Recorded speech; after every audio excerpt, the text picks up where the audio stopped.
মুখ্যমন্ত্রী মমতা বন্দ্যোপাধ্যায় তিনি চালসায় রয়েছেন, সেখানে তার কর্মসূচি রয়েছে। তখনই অন্যদিকে প্রচারে রাজ্যে মিঠুন। আজ থেকে উত্তরে বিজেপির প্রচার, যে প্রচারে মিঠুন চক্রবর্তী তিনি থাকবেন।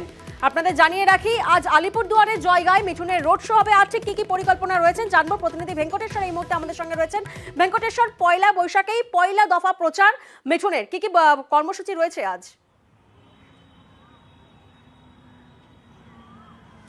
দেখো, আজ থেকে টানা 3 দিন উত্তরবঙ্গের বিভিন্ন লোকসভা কেন্দ্রে প্রচার করবেন বিজেপির তারকা নেতা মিঠুন চক্রবর্তী। আজকে ময়নাগুড়িতে, জলপাইগুড়ি লোকসভা কেন্দ্রের ময়নাগুড়িতে মিঠুন চক্রবর্তী রোড শো করবেন এবং আগামীকাল আলিপুরদুয়ার এবং তার পরের দিন কোচবিহার লোকসভা যে কেন্দ্র রয়েছে সেখানেও তার রোড শো এবং সভা করার কথা রয়েছে। এবং তুমি জানো যে একেবারে প্রচারের শেষ বেলায় বিজেপি বিশেষ করে বিশেষ নজর দিচ্ছে প্রচারে। আমরা দেখেছি এর আগে উত্তরবঙ্গে একাধিক সভা করেছেন প্রধানমন্ত্রী নরেন্দ্র মোদী, অমিত শাহ তিনি এসছেন, সভা করেছেন। আর আজকে একেবারে 3 দিনের প্রচারে উত্তরবঙ্গে মিঠুন চক্রবর্তী জলপাইগুড়ি দিয়ে তার প্রচার শুরু করছেন রোড শোর মাধ্যমে এবং আগামীকাল এবং পরশু 15 তারিখ পর্যন্ত টানা 16 তারিখ পর্যন্ত টানা উত্তরবঙ্গে প্রচার করবেন মিঠুন চক্রবর্তী।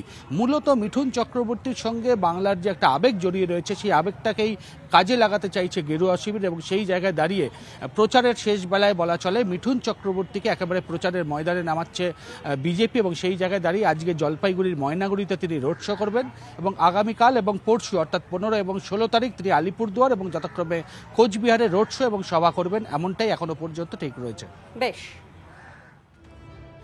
আর এবার আমরা নজর রাখবো, কখনো আমরা দেখেছি যে কখনো তিনি বেলাগাম হয়েছেন, কখনো